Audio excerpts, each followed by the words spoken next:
Malapit na kami dito sa may over ng Sumbang Dako, guys.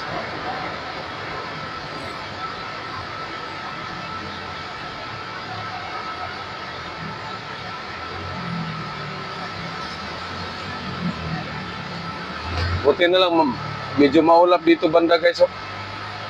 Kanina sobrang liwanag ng sikat ng araw, guys. Okay, mamadki na mo. Mura man nagdi pa na kamao drive eh. Okay, 50. Ano eh? Mamadki na mga, wag ka mo sa ilo. Hinay kay padagan niya. Mura ko'y klarong di na kanan ba?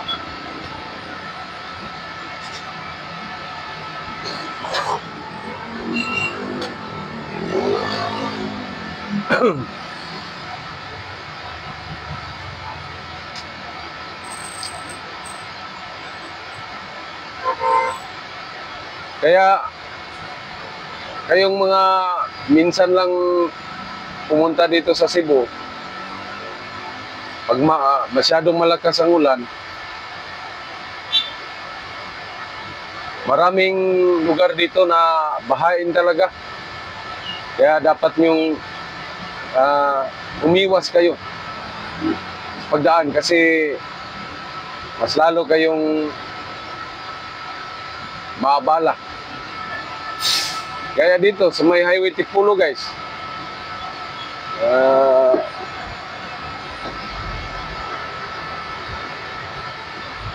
malalim ang tubig dito, guys, pag malakas ang ulan. At saka doon sa may Mabulo, guys, dyan sa may bandang Big Enterprises, guys, kung familiar kayo sa Big Enterprises, guys, mula yan boundary ng Mandawi, guys, dyan sa may Inudita, papunta yan ng Andox, guys, dyan malapit sa may simbahan ng Mabulo, guys. Huwag kayong dumaan dyan, guys, kung masyadong malakas ang ulan, guys, kasi sobrang lalim din ng tubig dyan, guys.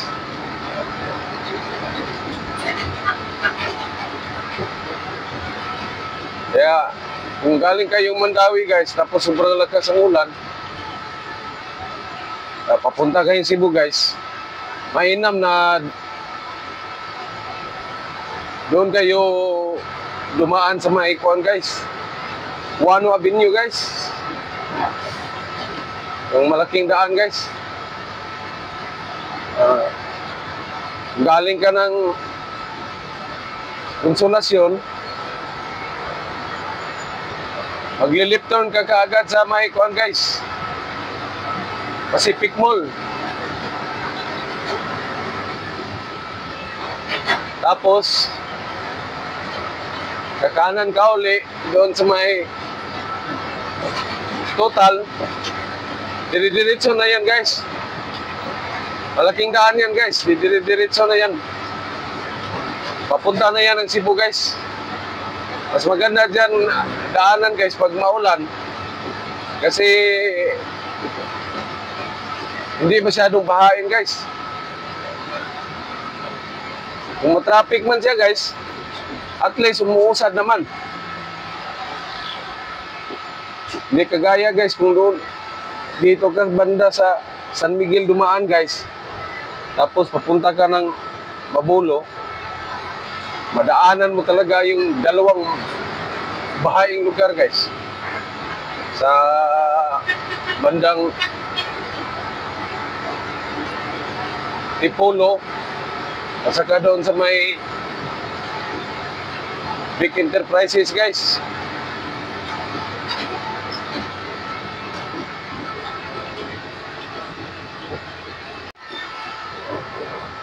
Dito na kami sa may Guano Avenue, guys. Oh.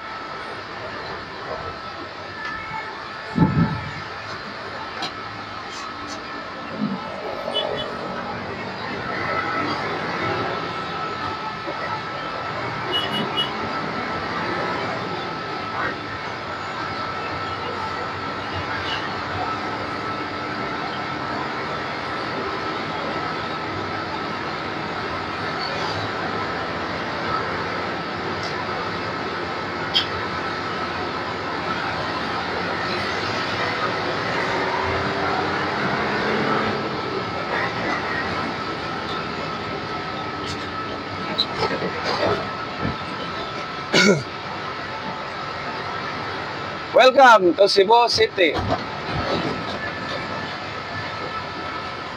The Queen City of the South. Kailangan magbabayad ng sigun sa akin ganito do.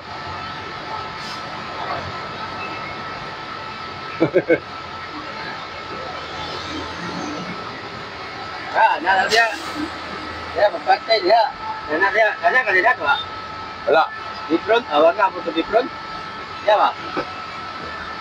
Kami dia. Wala pa.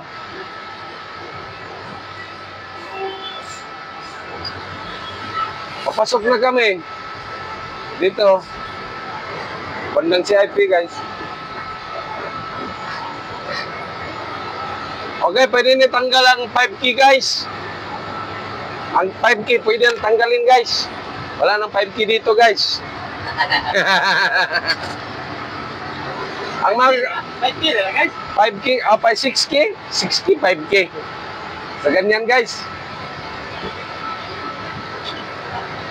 Bawal ang mga crooks dito, hindi sila pwede makapasok dito.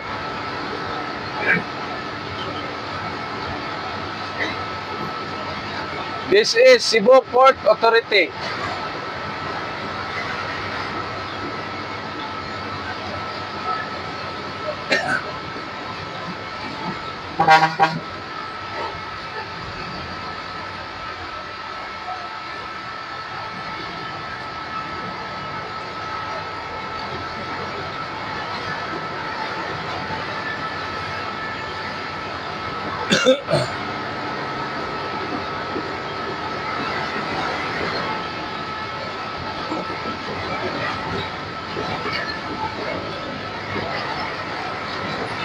Woo! Bumalik na naman ang init, guys. Grabe, oh. Ilan kayang bultahe ang araw, guys, no? Sobrang mang liwanag niya, guys. Ya. Ini bro. Putih. Putih. Tapi sipit. Kasi yung ilaw ko, guys, parang 20 watts naman yun, guys. Pero maliwanag man, guys. Ito, sobrang liwanag ito, guys. Grabe kaliwanag, guys.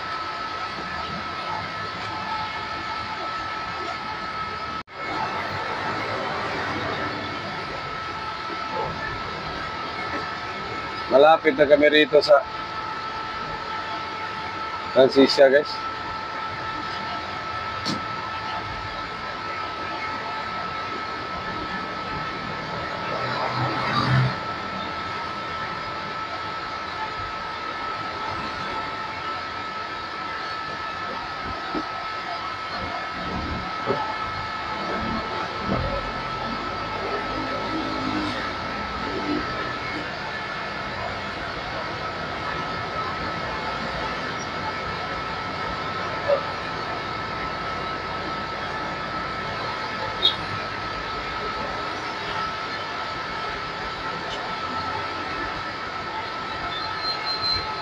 Sana guys, makabiyahe ulit kami sa Bacolod guys.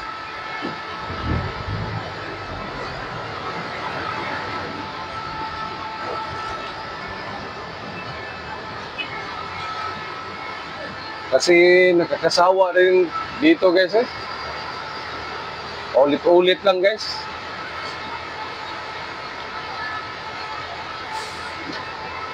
Grabe guys. More than 20 years na ako rito guys. Ulit-ulit na lang. Magpapagpaya daw no? Bago payaya. Oh. Payaya. Tiyaya dahil tiyaya. Payaya. Oh. Ayaw tayo lang gunahan, sumpot ko diyan. Payaya. Kaya ba si Antonis Pantalan? Magkabawa mo lang sila di kasa no? Basing apos Pantalan, ato tas Pantalan. Oh, butana ka no? Gigi.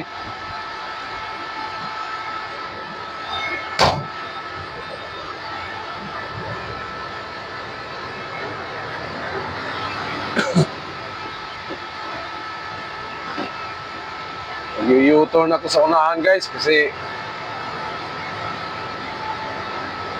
mayroong nakapark sa akin una guys.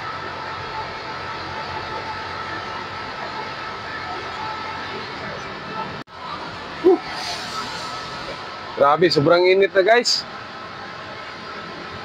Tapos dito ako naka-park sa likod guys kasi napakahirap maghanap ng parking space doon sa may Transisia guys, yard. Ito talaga hindi ko gusto dito sa Transisia guys. Kasi matagal tayong makapasok guys. Daming tsitsi dito guys. 3 container ang kukunin namin guys. Siguro mabuti na lang kung may makuha naming 2 ngayong araw guys. Para bukas yung isa na lang kukunin namin guys. Kung ipagkuha nila talaga itong 3 guys, mag-overtime kami guys. Pero ang problema guys, ang Transisia guys, hanggang alas 5 lang guys. Okay lang sa pangatlong biyahe mo guys kung makapag-withdraw ka pa na wala pang alas 5 guys. Dahil kung hindi, uuwi kang wala kang dala-dalang kargamento guys. Itong hirap dito guys. Iniwan ko na lang yung pahinanti ko doon sa yard guys. Tatawag yun sa akin kung pwede na akong pumasok guys.